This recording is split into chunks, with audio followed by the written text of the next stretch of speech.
In this video, I show you how to fix a settings needs your review problem on Instagram.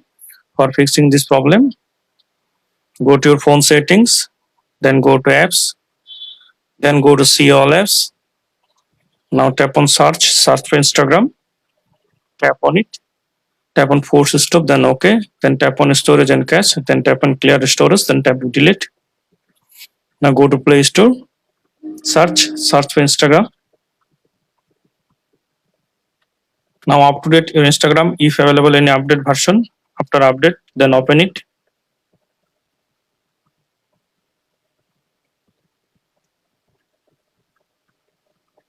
Then log into your account.